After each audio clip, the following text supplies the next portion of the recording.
go, little Origin. Keep going, buddy.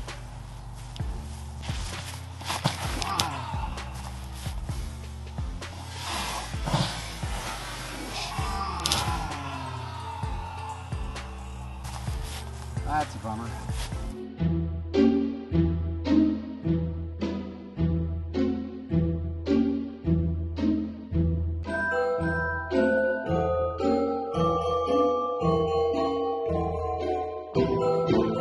What is up, YouTube fam? Robbie C here. We are on day 24. It is Christmas Eve for those of you who are tracking that holiday, and we have only one day left of Vlogmas. We have our last installment in the month of December for the Get Good at Disc Golf series. We have spent several weeks doing fieldwork sessions and form sessions to try to overcome the results that we saw on day 6 of Vlogmas. If you didn't catch that video, card for it's going to be right up here. But to summarize it, I have spent a lot of time being in my head about how I throw the disc, and so to overcome that, I just kind of turned my brain off and trusted whatever natural form I had. And that natural form led me to the following results while I was in the field. These were some of the best shots that I had in terms of putters, mid-ranges, fairways, and distance drivers, alongside the worst shots that I had, giving 3 attempts with 4 discs in each category. I took those best and worst out as the outliers and then averaged the results, leading me with this for what I felt like was the average distance that I was throwing the disc that I keep in my bag in the following categories. And as someone who plays in the MPO division, as confident as I can feel in my putting and upshot game, because I have these distances right here, I truly believe that I'm at a disadvantage every single time, because while I'm going to be putting for pars and bogeys, my opponents are going to be putting for birdies and pars. So we set out to try and fix it. Now, if you caught us in day 2, we talked about how we want to take it slow when it comes to making these changes, and that we shouldn't have high expectations that in just a couple weeks we're going to make dramatic differences in our game. And like I talked about in day 20, we're only a few weeks into actually sort of applying this, so when I got to the course, while some of the effects I could actually feel, there were still some bad habits that I had in my form. Today's numbers are going to be slightly skewed because I'm not trying to necessarily score well. I'm just focused on my form and throwing the disc to truly see if I've seen any improvement over these last couple of weeks. And if we only go up by like 5 feet, I'm going to call it a win. And even if we don't see any distance increases, I want to go ahead and preface this for those of you who may be doing the same thing, understanding that one of the goals we wanted to achieve was, even if we're getting the same distance, are we achieving it in an easier method? And so far, I really do feel like it is easier to throw now than it ever was before. So in today's video, there are 3 differences between what happened on day 6 and today. The first is that we're at a different location. The course that I filmed at for day 6 is our most popular course in town by far, and on weekends it can have especially high traffic, so I know it'd be really difficult for me to try to do this filming, and also it would take me like 4 times as long to do this. The second is that we're going to have the same discs for the putters, mid-ranges, and fairway categories, but I truly believe that the discs I was throwing for my distance drivers weren't ideal for helping me get distance, so we swapped some of those out, and I truly believe that until I can throw distance drivers 410 feet on average, it's really not worth having destroyers in my bag for a backhand shot. So with that being said, I threw this as my original lineup in the first video, and I'll be throwing these in my lineup for this video. And the third and final change is hopefully my form has changed. We'll see. And before anyone asks about it in the comments, I'm not going back to the team. I just didn't get rid of all my team apparel. So during this session, the thing that surprised me the most was how much I was able to get movement on the discs. There were several discs that were turning significantly, and I think that was due to an increased amount of power and actually hitting my release points like I was trying to. But when I have a disc like this in my hands, it just feels natural to throw it smooth. When we get to the results, it's actually quite shocking how far the putters and mid-ranges were going. I was a little blown away myself. You can kind of see like my smugness as I am coming off of each of these throws.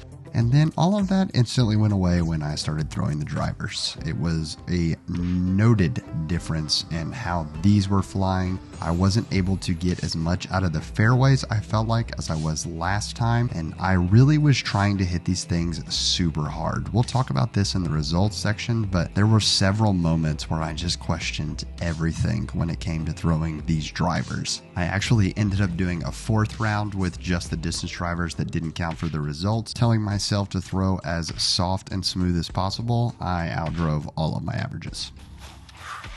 So where does that put us? We want to take a quick break from the distance checks to talk about an amazing channel who sponsored today's video, helped making this entire Vlogmas stream possible. Today, we're talking about Tyler Tiede. Tyler runs a disc golf channel up in Rochester, New York, and makes fantastic content documenting his journey all the way from a beginner up to becoming a pro. And if you really want to dive into Tyler's content, he's actually been doing Vlogmas, so there are a load of new videos for you to check out to give you a great taste of the awesome things that Tyler is doing over on his channel. I'm grateful to Tyler for sponsoring today's video, and I absolutely love when channels show vulnerability, showcasing their journey and bringing us alongside that improvement process. If you want to check out Tyler, you can find a link to his channel in the description below. So where does that put us at the end of the day? Remember that we came in with low expectations because we are doing this in an expedited process. And thankfully, the Get Good series doesn't just stop right here. It will carry on with us into the next year. Mike and I are already talking about some plans to kick off literally on January 1st. So taking a look at the results, these are my best shots from today in each category. And I feel pretty decent, honestly, about quite a few of them. Obviously, would still like to see the drivers get up, but we'll talk about that in a second. These are my worst shots of the day. I had several shots where I was trying to throw super hard, and with an early release, I was able to put about no power and zero spin onto the disc, which caused the disc to not go very far. Also worth noting that my shortest throw every single time with a putter was my polecat, which makes sense. Probably in future endeavors, I shouldn't throw the polecat. It kind of skews the numbers.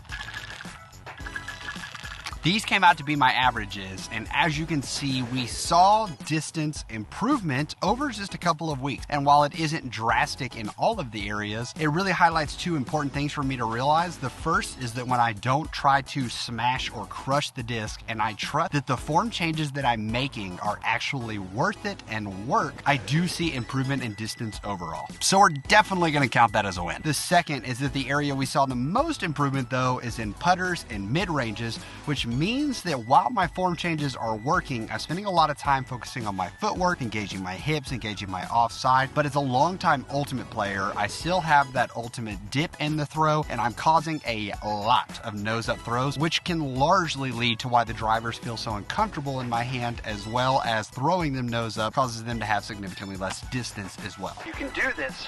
You can do this, Crawford. You can do this. Pour the coffee, hit it. Boom, boom, boom. Okay. Guarantee you I'll watch this form back and I'm not doing anything that I said I would. Oh, it's when we throw something so understable. We gotta commit, dude. Literally no power behind it whatsoever. It's like all the work we did in the field and things. As soon as we get here and we try to throw for distance again, you can feel the tension. Oh, it's so annoying. So, like the ever-continuing process that this is, let's throw that onto the bucket list of things to work on. I also want to say thank you to lots of you who are giving helpful comments down below. I am paying attention to them and trying to learn just like all of you are. I see you, and even if you type in all caps in the video, I wish it was super easy to change my form, but it's still a learning process. I truly can't put into words how much I appreciate each and every one of you watching and being invested in this journey of improvement, because I feel invested in each and every one of your journeys to improvement as well. I wish it was as easy to change my form, but it's a journey and a process. And we are setting ourselves up next year to actually invest in those changes so that when I put a distance driver in my hand, I'm not immediately frustrated. So that is going to wrap it up for day 24 of Vlogmas. We have a super special video to wrap things up tomorrow for our final day of Vlogmas and the last video of the year on the Robbie Disc Golf channel. To those of you celebrating this evening, Merry Christmas Eve. I hope it is a wonderful time with family, friends, and loved ones. And if you're unable to travel or be near loved ones this holiday season, hopefully some corny jokes from the Robbie channel will help bring a bright spot to your day. Thank you so much for watching, and I hope you have an amazing rest of the day and that you can make it fantastic for someone else too. But for now, we're going to leave you with the birdie.